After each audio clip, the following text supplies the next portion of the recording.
Présence à cette masterclass sur comment bien préparer son dossier.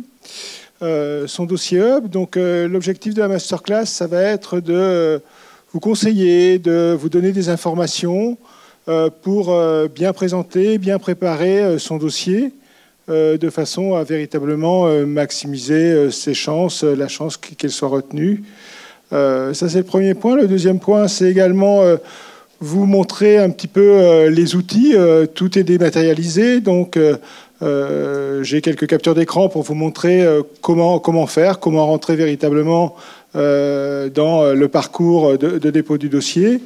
Et puis, le troisième objectif que je vous propose, c'est de répondre à vos questions, qui est aussi, je dirais, l'intérêt de cette masterclass.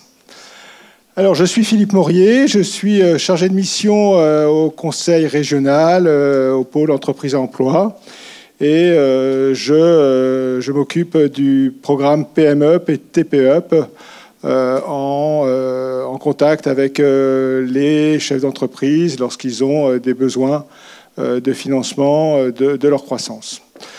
La gamme Up, en fait, qui est véritablement le cœur de l'offre d'accompagnement, l'aide financière des entreprises, c'est trois dispositifs, TPUP et PMUP.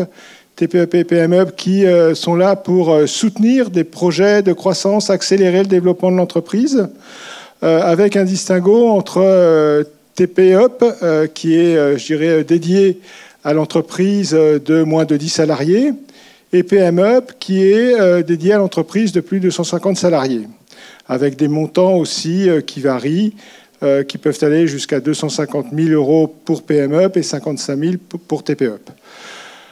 L'autre dispositif de la gamme Up, c'est InnovUp, qui est véritablement sur des projets d'innovation à différents stades de maturité du projet, que ce soit sur la faisabilité, quand le créateur, l'entrepreneur a une idée et qu'il veut passer au projet, jusqu'à l'expérimentation sur un terrain, sur une zone de marché.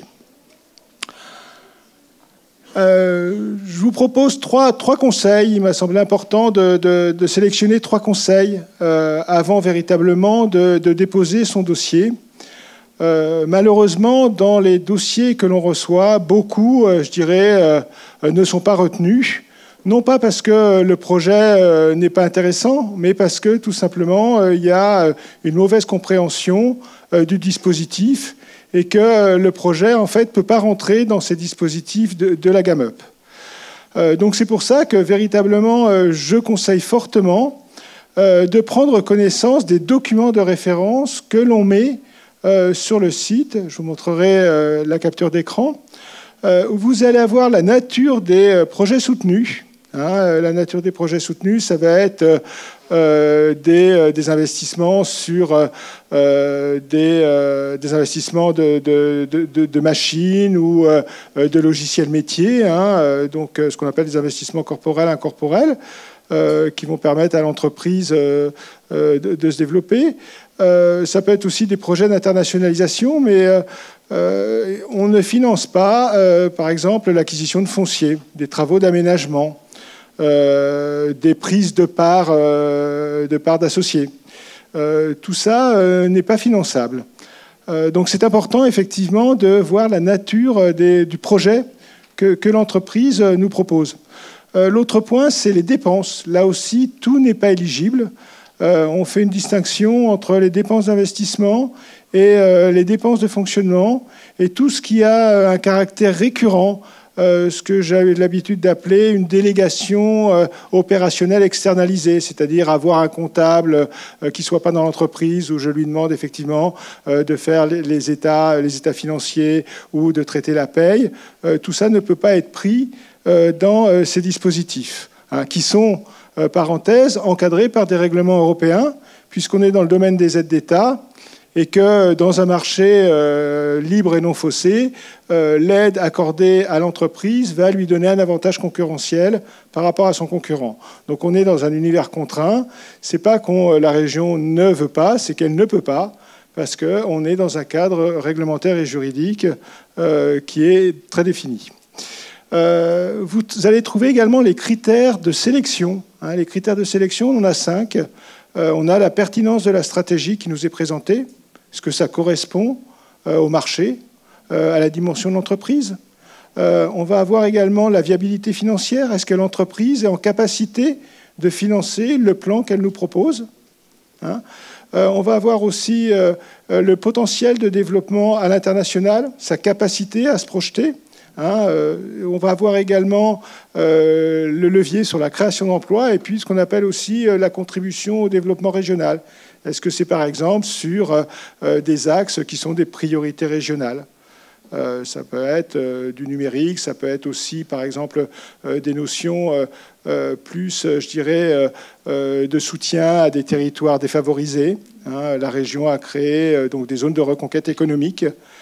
Donc nous avons 408 communes qui sont en zone de reconquête économique, où là, effectivement, on... Oui. Des villes dans le 93 ? Pardon ? Des villes dans le 93 ? Il doit y en avoir dans le 93.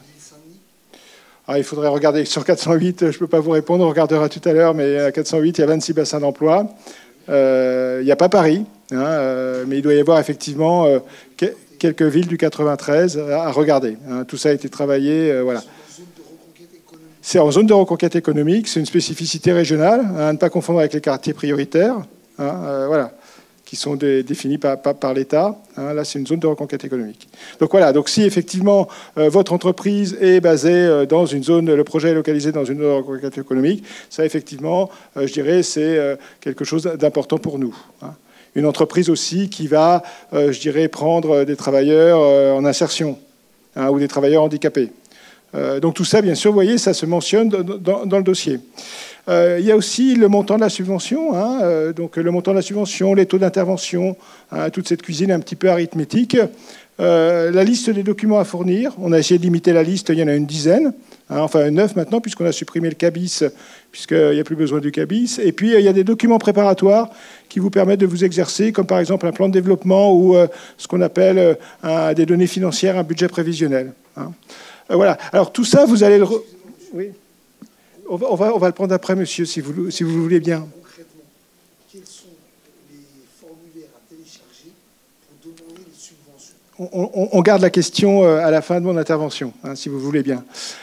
Donc tout ça, vous allez le trouver sur île-de-france.fr. Ça, c'est véritablement, je dirais, le site principal. Vous tombez sur la page d'accueil, d'accord? Et là, vous voyez sur le côté droit, page d'accueil, cliquez sur le bouton aide régionale, appel à projet. Et vous allez avoir, je dirais, en dessous, sur la partie inférieure, vous allez rentrer le nom de l'aide, PME, TPE, Innoveup, et vous allez effectivement avoir une proposition, appel à projet, PME Prolance. D'accord? Sur là, vous allez avoir une présentation, ce que je vous disais. Donc, quel type de projet? Accroître, moderniser l'outil de production, s'internationaliser, transformation numérique, transition écologique, des projets relevant de ces domaines. Et puis les documents de référence que vous avez compris, que je vous invite, je dirais, à télécharger pour en prendre connaissance. Alors ça ne fait pas 100 pages, c'est des feuillets de 6 pages à chaque fois, voilà, mais qui vous permettent véritablement de préparer le dossier et de maximiser effectivement ses chances d'être retenu. Alors, le deuxième conseil, c'est l'éligibilité, puisque là, c'est stop, si l'entreprise n'est pas éligible, même si le projet est révolutionnaire, si c'est un futur Elon Musk, on ne va pas pouvoir, je dirais, le financer avec des fonds publics. Donc, les questions, c'est est-ce que je suis une TPE? Est-ce que je suis une PME? Est-ce que je suis une ETI? Est-ce que je suis une association avec une activité marchande? Donc tout ça, effectivement, en fonction du dispositif que je vais mobiliser, que je vais solliciter, il y a effectivement des critères d'éligibilité. La TPE, c'est une entreprise de moins de 10 salariés avec un chiffre d'affaires et un total de bilan inférieur à 2 millions.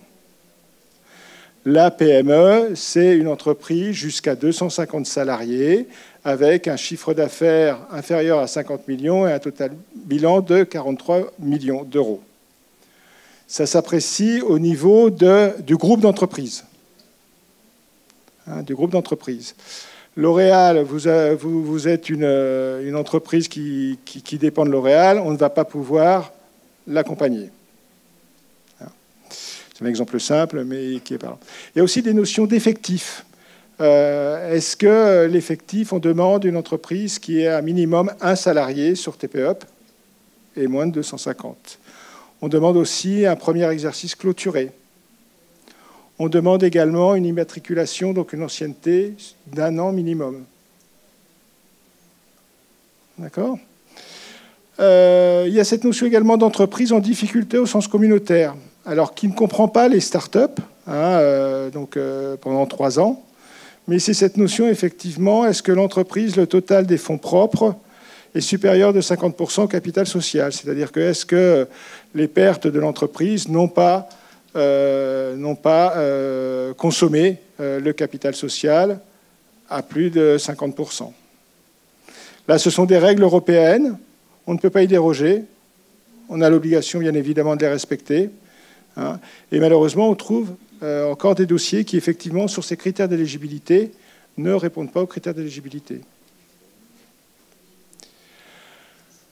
Le conseil numéro 3, ça c'est peut-être le plus important, c'est présenter un projet. Donc véritablement, quel est mon besoin de l'entreprise, quel est le besoin de mon entreprise, qu'est-ce que je souhaite faire, quelle est ma vision pour elle, comment je vais définir ma stratégie, quels sont les axes de développement principaux que je souhaite mettre en œuvre et quelles sont les actions dont j'ai besoin. Donc c'est pour ça que déposer un dossier, on va vous demander dans le dossier de véritablement présenter votre entreprise. Qu'est-ce qu'elle fait? Qu'est-ce qu'elle fait de mieux que les autres? Quels sont ses produits innovants? Comment elle se positionne par rapport à son marché? Quels sont ses atouts? Alors on vous demande de façon simple, je dirais, il ne s'agit pas à chaque fois de mettre une page, mais véritablement c'est un petit peu faisons connaissance. L'autre point, c'est définir son projet. Alors définir son projet, c'est au début, je dirais un projet TPUP, PMUP, c'est sur 12 à 36 mois. Alors on arrive à voir aujourd'hui sur les 12 prochains mois, mais 36 mois. Donc il faut effectivement, et ça c'est la partie peut-être la plus difficile, parce que le chef d'entreprise, je dirais, se projette, relève un peu la tête du guidon, de la quotidienneté, pour effectivement faire cet effort de planification stratégique qui s'apparente quelque part à un business plan. Alors, les entreprises qu'on rencontre, parfois nous disent « Ah ben c'est bien parce qu'effectivement, ça nous a forcé à réfléchir et à définir des axes de développement pour notre entreprise. » C'est aussi important de savoir quel est le besoin en investissement. Comment, effectivement, je vais financer? Est-ce que je vais faire de l'autofinancement? Parce qu'effectivement, j'ai une bonne rentabilité, j'ai un bon EBIT, et ainsi de suite, donc je suis capable d'autofinancer. Est-ce que je vais lever de la dette? Et est-ce que la dette, lorsque je vais aller voir l'établissement bancaire, est-ce qu'il va me suivre? Donc là, on rentre un petit peu dans la partie analyse financière et dans le plan de financement pour que tout ça réponde à cette notion de viabilité du projet et soutenabilité également de la dette. L'autre point, c'est qu'est-ce que ça va donner comme retombée pour l'entreprise et également pour la région en termes de création d'emplois, en termes de création de valeur, en termes d'attractivité pour le territoire francilien. Donc ça, c'est véritablement le cœur du dossier, la qualité de la stratégie. Vous voyez que derrière tout ça, en fait, ce n'est pas simplement une demande de subvention où j'ai besoin d'un logiciel, où je veux financer un salon pour aller à Berlin, aller sur le marché allemand, et je vais poser effectivement ma dépense. Là encore, je dis, c'est, je dirais, un planning stratégique sur 12 à 36 mois, 12 mois pour TPUP, 36 mois sur PMUP. Donc vous pouvez étaler effectivement les dépenses, sur 3 exercices ou sur un exercice sur TPE. Alors, dans la partie pratique, où est-ce qu'on va déposer son dossier? Alors, tout est dématérialisé. Hein. Donc, une fois que vous avez fait ce travail, effectivement, de réflexion, de planning, vous allez pouvoir déposer le dossier sur la plateforme mesdémarches.île-de-france.fr. Et là, vous avez un parcours en 4 étapes, hein, assez concret, hein, puisque la première chose, c'est que vous allez rentrer, hein, donc ouvrir un compte, vous allez rentrer votre email et par un système, je dirais, classique, on va vous donner une adresse, enfin un code, pas une adresse, pardon, mais un code, un identifiant, un mot de passe pour vous permettre d'accéder à votre compte. Le deuxième jalon, c'est saisir les éléments du dossier. Donc, on vous guide effectivement, donc présenter son entreprise, ses produits, sa concurrence, faire un petit peu d'analyse financière. Donc là, vous allez compléter les informations qui vous sont demandées. On ne vous demande pas de prendre votre business plan, on vous demande véritablement de suivre, de remplir, de compléter, hein, de joindre les formats qui vous sont demandés, qui vous sont proposés. Pour la bonne raison, c'est que nous avons notre grille de lecture, et puis c'est aussi, je dirais, un gage d'équité de toutes les entreprises entre elles. Donc on a ces formats que l'on vous demande de remplir, je dirais, de façon exhaustive. Hein, sur des données financières, parfois effectivement, on a des difficultés, on voit des difficultés pour l'entreprise à, je dirais, quantifier sa trésorerie, ses notions de BFR, de fonds de roulement, et on voit des cases qui ne sont pas remplies. De la même façon, dans du prévisionnel, on voit des cases qui ne sont pas remplies. Donc effectivement, l'entreprise va solliciter, mais je dirais, a eu des difficultés pour projeter le chiffre d'affaires attendu. Donc on ne sait pas effectivement quel est le levier de la subvention sur son développement, et on ne peut pas aller très loin. Sur ce genre de dossier. Donc je vous invite effectivement à compléter ce qui vous est demandé, de faire appel parfois effectivement à un cabinet comptable, hein, qui va peut-être vous facturer, mais bon, le rapport entre le coût et la subvention qui peut aller jusqu'à 250 000 € peut être intéressant. Hein. C'est aussi pour nous un gage de sérieux. Attention aussi au modèle en hypercroissance. Hein. Des fois, on voit, donc on s'attache à effectivement étudier la cohérence des données qui nous sont présentées. Et parfois, on voit des entreprises qui passent de 500 000 € à 10 millions en 3 exercices. Bon. Alors, ça peut être des modèles start-up, mais bon, on est un petit peu surpris. Alors pourquoi on est surpris? Parce qu'on a quand même, je dirais, l'expérience. Hein. PMUp existe depuis une dizaine d'années, voire plus. Donc quand après on reprend, effectivement, on s'aperçoit que ça va moins vite. Alors c'est vrai qu'il faut effectivement présenter quelque chose d'ambitieux, de volontariste, mais qui reste quand même crédible. Et puis prévoir aussi peut-être parfois des années qui soient plus contractées du fait de la conjoncture économique. C'est également aussi important aujourd'hui d'intégrer dans ces prévisions l'inflation. Donc vous enregistrez les formulaires qui vous sont demandés. Donc il y a des formulaires administratifs. Hein, il y a des formulaires administratifs. On va vous demander les liasses des 3 dernières années. On va vous demander également ce qu'on appelle les déclarations si vous avez perçu des aides publiques sur différents régimes. Hein. On va vous demander également de nous proposer un plan de développement. Hein. Donc là, vous avez, je dirais, un format qui vous est proposé où vous allez lister les axes. À l'intérieur de chaque axe, vous allez remplir des actions. Hein. Exemple, salon à Berlin ou études de marché sur l'Italie. Vous allez faire ça sur le T1 2023 et vous allez budgéter un montant de 10 000 €. Vous pouvez avoir un axe aussi, je dirais, de démarche de qualité, où vous allez vouloir vous engager dans des certifications ISO sur l'environnement, sur le management de la qualité. Et là, vous allez effectivement, peut-être pas sur 2023, vous allez mettre sur 2024 sur un objectif de calendrier avec un montant de 10 à 15 000 €. Donc vous déclinez comme ça, par axe, Hein, donc les axes, il y en a 2, 3, voire 4. Je dirais, c'est quand même des axes stratégiques dans lesquels vous allez mettre effectivement des actions qui sont le support des axes et le support de votre stratégie qui va être mise en œuvre.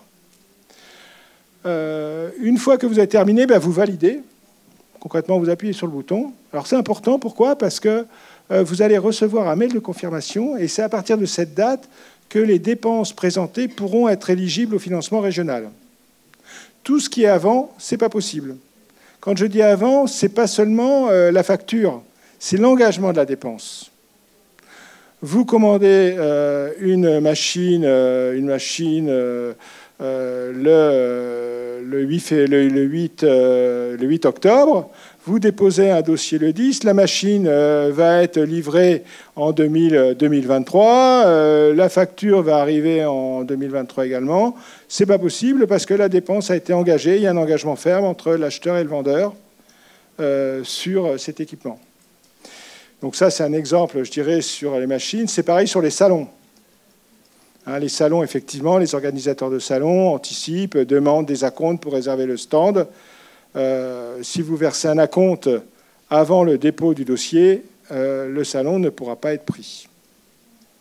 Hein, donc vous voyez, ce n'est pas la notion de facturation ni de livraison, c'est la notion d'engagement de la dépense. Engagement de la dépense, ça ne veut pas dire devis, bien évidemment. Hein, ça veut dire acompte. Ça veut dire acompte pour réserver un stand, pour réserver une machine, et ainsi de suite. Ou pour des prestations de services, par exemple. On le voit encore, c'est toujours un petit peu difficile parce que, pour les deux parties, parce que l'entreprise, effectivement, on lui dit que c'est une dépense qui n'est pas éligible.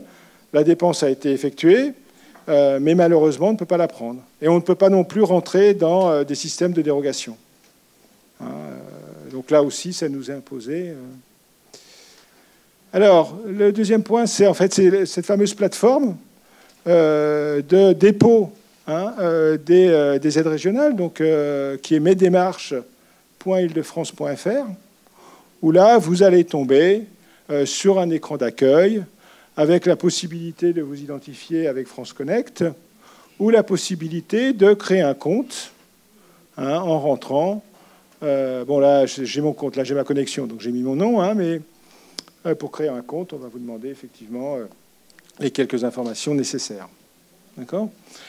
Il y a une assistance technique. Si ça bug, comme on dit, il y a une assistance technique qui est là.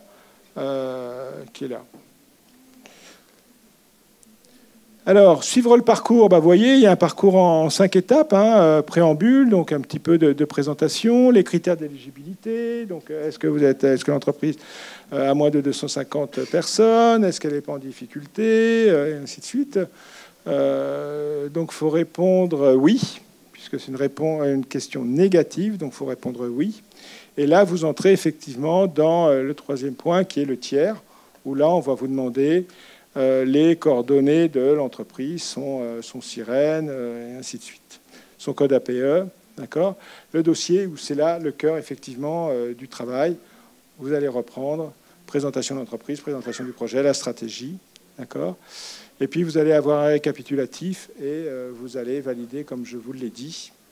Et le dossier arrive à la région, est pris en charge par un agent de la région qui va faire une préinstruction. Et si le comité de préinstruction donne un avis favorable, va prendre rendez-vous avec l'entreprise pour faire connaissance plus précisément, pour l'appuyer dans son plan de développement, dans sa stratégie, pour compléter. Voilà, à la suite de quoi il va faire un compte-rendu qui va être présenté à un jury régional qui va statuer sur l'opportunité d'accompagner le projet de l'entreprise. Voilà. À la suite de quoi, et se positionner sur un montant de subvention qui peut aller jusqu'à 250 000 €. D'accord ? Une fois que la décision est prise, elle est votée par l'Assemblée délibérante, ce qu'on appelle la commission permanente. Et après, conventionnement, notification, et l'entreprise, effectivement, peut mobiliser sa subvention. Donc la subvention, en fait, se mobilise une fois les dépenses réalisées. C'est-à-dire que pour pouvoir toucher la subvention, vous allez nous envoyer dans ce qu'on appelle un appel de fonds, hein, le relevé des dépenses que vous avez engagé par rapport au plan qui a été défini. Hein. Donc notion importante, le projet est présenté, le financement est pour financer le projet. Il ne peut pas y avoir de changement. Donc ce n'est pas une somme qui est attribuée, c'est, comme on dit, c'est un montant qui est fléché sur un projet bien défini, qui a été travaillé avant, avec, entre l'entreprise et le conseiller, l'agent de la région. Alors, à retenir sur le côté gauche, une adresse avec une belle faute d'orthographe, c'est aide économique au pluriel. Hein, donc au pluriel à aide et à économique, @île-de-france.fr, où là, vous avez la possibilité de poser des questions de premier niveau, hein, pour voir effectivement si votre dossier, si vous êtes éligible, si le projet effectivement porte un intérêt pour la région. Information de premier niveau, attention, on ne rentre pas dans la préinstruction. Souvent, est-ce que mon projet est éligible? Non, nous, ce qu'on peut voir, c'est si l'entreprise est éligible. Le projet, vous voyez, par rapport à tous les paramètres, il faut aller plus loin. Et là, on est dans la préinstruction. Il répond rapidement. Hein, en général, sous 48 heures, vous avez une réponse. Sa mission aussi d'orienter vers d'autres dispositifs, hein, d'autres directions de la région, voire d'autres partenaires. Hein.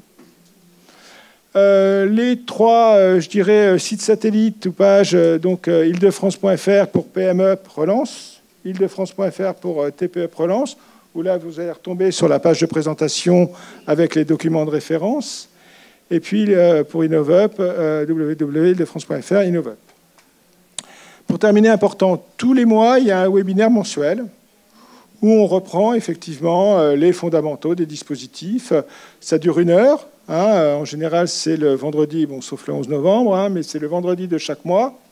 Donc on a initié ça début septembre. On a une centaine d'entreprises qui ont participé. Ça s'adresse d'abord aux chefs d'entreprise. Hein. C'est aussi la possibilité de poser des questions de façon à, je dirais, muscler, sécuriser son dossier. Comment ça se passe? Donc, vous allez sur le site donc île-de-france.fr PME Relance. Vous avez un petit lien. Oui, je souhaite assister au webinaire. Ça renvoie sur une page d'inscription. Et puis, on vous envoie effectivement le lien de connexion pour le vendredi 14, le 10 ou le 16 décembre. Voilà.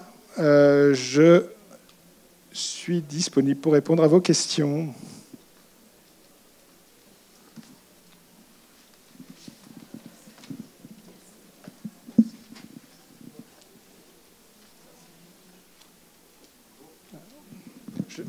Je garde parce que...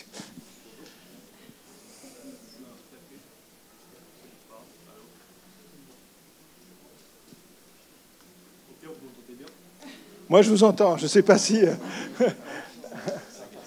Allez-y. Je vais essayer de parler un peu plus fort. Donc, tout d'abord, merci pour la présentation qui était très claire et très détaillée. Moi, je suis Léo Thierry. Je suis en train de monter une structure d'accompagnement axée sur les systèmes d'information. Donc, j'ai besoin d'un accompagnement financier, en fait, pour démarrer cette structure. On arrive. Bon, alors, attendez. Attendez, il y a un autre micro, là. Ah, bah voilà. Allez-y. Tenez. Vous m'entendez mieux? Ok, super. Ah, oui, je vais me rasseoir alors. Donc, je crée une structure axée sur les systèmes d'information et j'ai besoin d'un accompagnement au financement. Ma question est la suivante, c'est comment vous vous positionnez face à des acteurs comme les banques lambda ou les banques plus spécialisées dans l'innovation comme la BPI? Alors, je dirais, nous, on est conseil régional. On n'est pas BPI, c'est une banque. Hein. Donc, nous, on est là, je dirais, pour accompagner, aider les entreprises à se développer. Hein. Donc, je dirais, alors, il y a un risque si l'entreprise, effectivement... Enfin, pour nous, le risque principal, c'est que l'entreprise ne réalise pas son plan. puisque vous avez compris que le mécanisme de la subvention, elle se mobilise quand l'entreprise a engagé sa dépense. L'entreprise a une subvention de 250 000 €. Elle a 3 ans pour consommer cette subvention. Si elle ne le consomme pas, elle n'en a pas le bénéfice. Mais si elle ne consomme pas, c'est donc qu'elle n'a pas engagé son plan.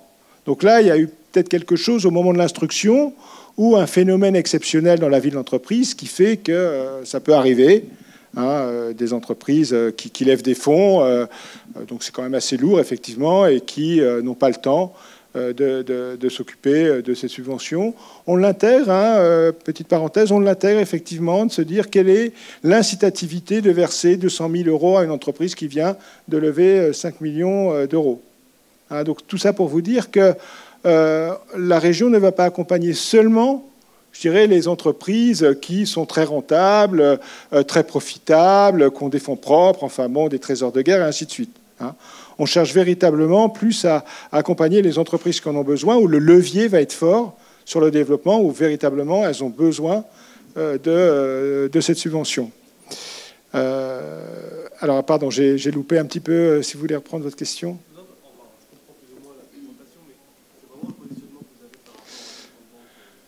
Nous, on n'a pas de positionnement. Si vous voulez, BPI, c'est un partenaire, puisque vous voyez dans InnovUp, je dirais, l'accompagnement se comprend à la fois une subvention régionale, donc subvention, c'est voilà, ça veut bien dire ce que ça veut dire, et de l'avance remboursable, c'est-à-dire concrètement du prêt. Mais je dirais, lorsque c'est du prêt, BPI, je dirais, fait son scoring, va voir le scoring Banque de France, va faire son analyse de risque et va y aller ou pas y aller. On n'a pas beaucoup, si vous voulez, des fois on nous demande est-ce que vous pouvez agir auprès de BPI pour qu'il donne un avis favorable? Non, c'est pas notre rôle et on ne va pas se substituer, je dirais, à la prise de risque.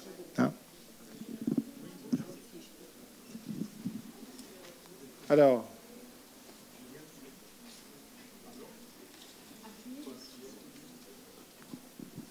Oui. Oui, voilà. En fait, il est déjà allumé. D'accord. Bonjour, nous sommes une petite PME d'études de recherche. Et quand on fait des recherches, ça veut dire qu'on ne dégage pas de chiffre d'affaires. Maintenant, nous sommes arrivés à finaliser nos produits. Par contre, quand on fait des démarches d'aide financière ou des prêts bancaires, le premier critère, c'était le chiffre d'affaires. Comment on pourrait faire de contourner ça? Parce qu'on a des produits innovants, unicommande. Merci. Si vous avez terminé votre cycle de développement, effectivement, bon voilà. Donc c'est pas InnovUp. Alors sauf si vous voulez faire une expérimentation sur un terrain, sur un marché test. Effectivement, on a bien identifié ça, comment on appelle ça, trou dans la raquette. Et la région va développer en fait un fonds pour effectivement cette typologie d'entreprise. Qui a déterminé son cycle, enfin son produit, mais qui effectivement est entre les deux et ne génère pas effectivement de chiffre d'affaires. Et qui a développé effectivement un produit, un service innovant. Donc c'est en cours, mais effectivement, comme je vous disais, les dispositifs TPEP et PMEP et InnovUp non plus ne sont pas adaptés à cette situation, cette phase que vit l'entreprise.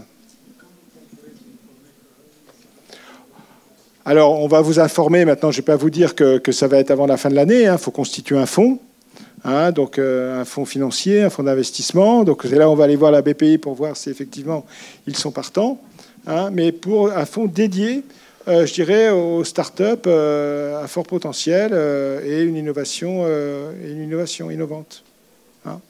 Donc un peu de patience, si c'est possible.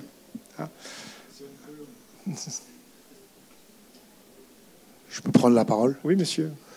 Alors en fait, moi j'ai un projet de création d'entreprise dans le domaine du transport routier de marchandises. En fait, pour créer une entreprise dans le domaine du transport routier de marchandises, il faut ce qu'on appelle la capacité de transporteur de marchandises. Moi j'ai la plus de 3,5 tonnes, donc la tout tonnage. Mais en fait, j'ai bien regardé ce matin ce que je n'avais pas regardé avant. Il y a marqué Communauté économique européenne. Donc, parce qu'en fait, si vous voulez, avec la DRIEA, vous avez un dossier à faire, à télécharger sur Internet. Envoyez votre capacité pour obtenir la licence. Oui. La licence, elle est obligatoire dans un camion poids lourd. C'est-à-dire qu'à partir du moment où vous faites du transport routier de marchandises, vous devez avoir une licence. Si vous faites contrôler par la police ou la douane, vous devez présenter la licence. Ok, oui. Donc moi, ce que je voudrais savoir, c'est est-ce que je peux quitter l'Europe avec mon poids lourd? C'est pas moi le chauffeur, hein, j'ai mon chauffeur poids lourd. Est-ce qu'il peut quitter l'Europe avec cette capacité? Comment il fait pour quitter l'Europe? Pour aller chercher de la marchandise en dehors de l'Europe? Alors, en toute transparence, là, vous me collez, parce que c'est vraiment très pointu. Parce que sur ma capacité, parce que monsieur, c'est tout simple. Sur ma je lis la capacité. Oui, mais c'est de la réglementation. Alors, ce que je peux vous dire d'une façon générale, c'est il y a un site qui s'appelle servicepublic.fr, qui est très bien fait, et sur lesquels, effectivement, vous pouvez avoir un premier niveau d'information, voire des liens. Je pense que dans votre domaine, il faut peut-être aller voir la Fédération du transport routier. Oui. Pour voir effectivement quel est l'état de la législation. C'est la DRI, ou la direction régionale. Excusez-moi, je vous coupe. J'ai une meilleure question. J'ai une question plus pertinente à vous poser. Est-ce que vous me conseillez de m'engager dans une création d'entreprise de transport routier de marchandises en sachant que je vais avoir un poids lourd que je devrais garer, donc payer des frais de gardiennage, ou est-ce que vous me conseillez de faire des commandes de marchandises, de matériel, je ne sais pas, dans la robotique ou n'importe quoi sur Internet? Si vous voulez, un projet d'entreprise, c'est très personnel. Oui. Donc, un tiers, surtout qu'on ne se connaît pas, vous dire devant une assemblée, allez dans ce domaine-là... C'est quoi le plus rentable en termes de chiffre d'affaires? Je ne sais pas, monsieur. Je ne sais pas. C'est de commander pas. Vous me posez une question.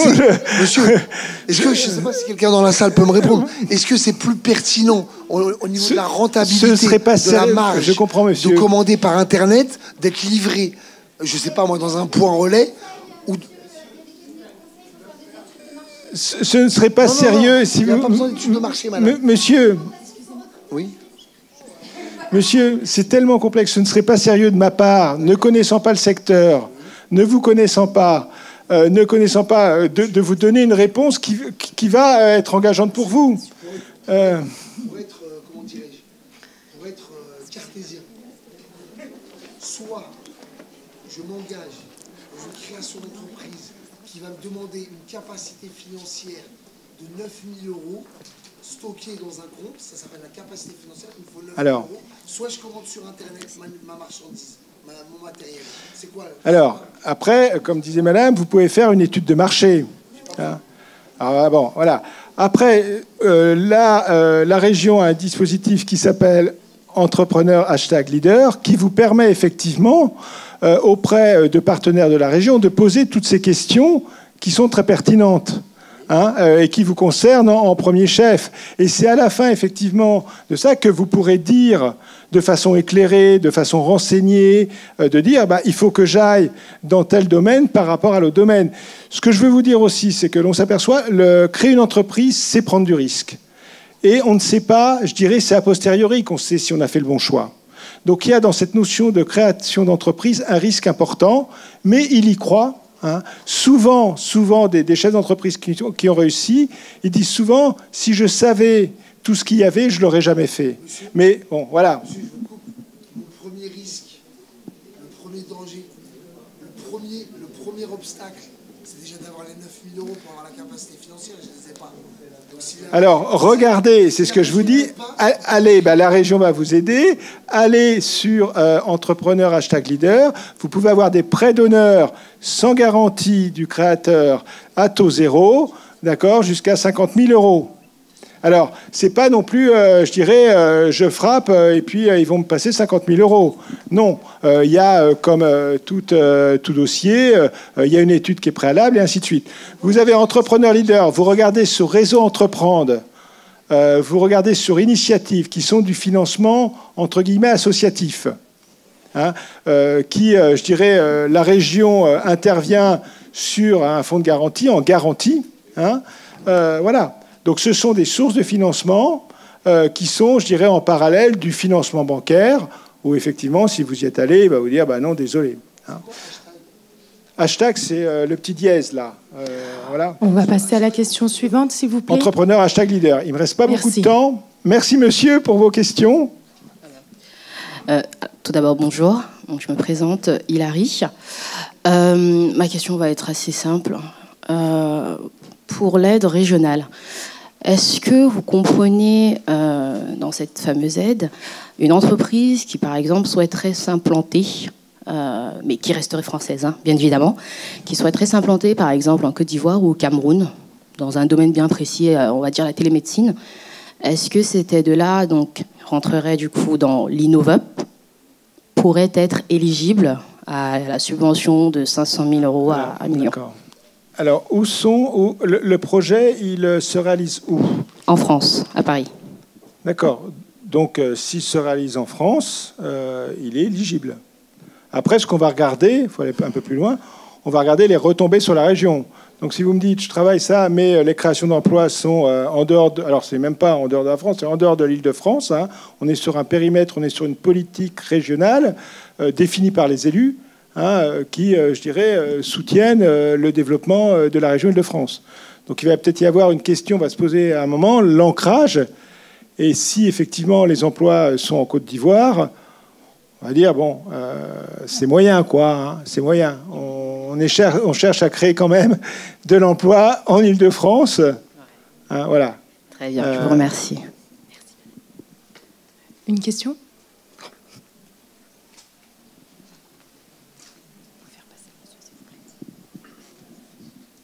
Monsieur Murier, bonjour. En fait, Loïc Lisambard, nous dirigeons en fait une entreprise qui développe un réseau de franchisés, Elodie et moi, sur la ville de Colombes, donc Île-de-France. Et c'est un réseau en fait qui va être national. Donc on a des affiliés déjà en place qui sont sur Nantes, Reims, Nice, Paris. Et cette société en fait qui contrôle et qui dirige ce réseau, dessus on est 3 associés non salariés. Voilà, donc on voulait savoir si dans ce cadre l'éligibilité pouvait se faire en fait. Absolument, vous levez un point important. Donc 3 salariés, ça veut dire TPE. Oui, mais on n'est pas salarié. On est pas salarié. Donc effectivement, et on crée des emplois quelque part en sortant des gens éventuellement de Pôle emploi. Ou... D'accord, de l'emploi indirect, on va dire. Oui, bah oui, ils créent leur entreprise et ils sont indépendants. Malheureusement, dans le cadre d'intervention qui est donné, ce n'est pas possible, puisque, comme vous savez, l'associé est mandataire social et n'est pas salarié au sens du droit du travail, voire même du droit européen. Hein, donc ce n'est pas possible, effectivement, et ça fait partie des cas de non-éligibilité. Il en faut un. Oui. Il faut un salarié. Donc pour le moment, on ne peut pas, mais il faut un salarié, il faut un contrat de travail, un lien de subordination et un bulletin de salaire. D'accord. Ouais. Voilà. Et ça peut être un salarié à mi-temps, ça peut être un contrat de qualification, ça peut Alors, ça ne peut pas être un contrat de qualification, hein, parce que bien qu'effectivement, ce sont des salariés au sens du droit du travail, dans le droit communautaire, ce n'est pas considéré comme... Enfin, voilà, donc c'est toute la difficulté entre le droit du travail, le droit européen et le droit de la sécurité sociale. Donc, voilà, mais non, il nous faut un contrat de travail. Et ça peut être un des 3 dirigeants. Oui, ça peut être un des 3 dirigeants. D'accord. Okay. C'est-à-dire qu'il faut, en fait... Après, l'astuce, c'est qu'il faut que vous vous mettiez d'accord pour, effectivement, qu'il ait un contrat de travail, donc un lien de subordination, hein, donc voilà, entre vous, et qui ait le statut de salarié. Ça peut être dans une fonction marketing, commerciale, technique, et ainsi de suite. Oui, hein, c'est-à-dire qu'il dégage du temps, effectivement, pour être salarié de l'entreprise, en accord avec les associés. D'accord. Hein, voilà. Merci.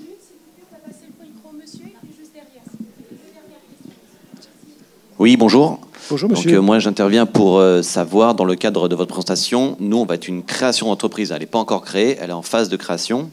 On a préparé un capital social, on a le prêt bancaire et on veut, pour aller plus loin dans notre développement sur la première année, chercher une subvention, justement, en Île-de-France pour une implantation en Île-de-France. À quel programme on peut prétendre ? Alors là, le programme, ça va être entrepreneur #leader. Hein, qui va vous aider effectivement à trouver des financements, des prêts d'honneur, ce qu'on appelle, pour pouvoir financer les premiers besoins de l'entreprise. Sur les dispositifs TPE et PME, on est plus sur des dispositifs qui vont accélérer la croissance de l'entreprise. Et Innovop, c'était pas... Et Innovop, c'est sur l'innovation. Donc là, à voir, effectivement, InnovUp pourrait être... mais il faut que vous soyez dans un process d'innovation, hein, de développement d'un service ou d'un produit. C'est le cas. Alors regardez sur InnovUp. Attention, InnovUp est assez sélectif quand même. Je prends souvent l'exemple, si les plateformes, c'était vraiment innovant il y a 5 ans, aujourd'hui, les plateformes, c'est devenu un petit peu le lieu commun, quoi. Donc, sauf s'il y a une technologie bien spécifique. Alors les algorithmes, maintenant tout le monde sait ce que c'est, hein, mais par exemple sur des notions de blockchain, d'intelligence artificielle, de deep tech, deep learning, des choses comme ça, qui font appel à des technologies de pointe, hein, des nouvelles technologies. Ça, effectivement, on va considérer. Il y a aussi l'innovation sociale. Hein. Bonjour monsieur, merci pour cette présentation. Donc moi j'avais juste une question, c'est est-ce que le but des fonds que vous donnez, c'est juste avoir des retombées en Île-de-France, ou c'est plus pour promouvoir certains secteurs? Par exemple, moi j'ai une entreprise, je veux me lancer dans un secteur, j'ai envie de dire, où il y a beaucoup de concurrents, donc je ne suis pas vraiment innovant. Et je me demandais si j'étais éligible plus qu'un autre, mais il y a des personnes qui peuvent prendre ma place, voilà. Si je suis assez prioritaire ou pas. Si mon dossier est bien ficelé, bien sûr. Alors, les deux, priorité sur l'Île-de-France, hein, et après, effectivement, dans le schéma stratégique de développement 2022-2028, la région s'est définie des secteurs prioritaires. Hein, donc, si vous rentrez dans ce secteur-là, effectivement, on va regarder votre dossier. Enfin, on va regarder tous les dossiers, mais on va dire... Il y a effectivement une entreprise qui nous propose un projet au cœur des enjeux de politique régionale. Voilà. Alors les filières prioritaires, c'est tout ce qui est numérique, la donnée, bien évidemment, le traitement de la donnée.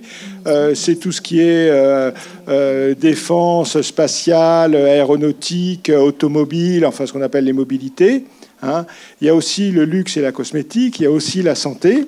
Hein, et il y a aussi l'agroalimentaire. Hein. Donc ce sont des filières prioritaires et on met, je dirais, en parallèle aussi les technologies de pointe dont je vous ai parlé, d'intelligence artificielle, et ainsi de suite, hein, de quantique, voilà. Voilà. D'accord. Bon, juste une petite dernière précision. Par exemple, le secteur écologique, c'est... Oui, bien sûr, bien sûr. D'accord. Okay, bien merci. évidemment, la transition écologique au cœur des problématiques, pas seulement de la région. Merci. Alors, on va arrêter là. Merci à tous, merci pour vos questions. Et puis je reste là en bas s'il y a besoin.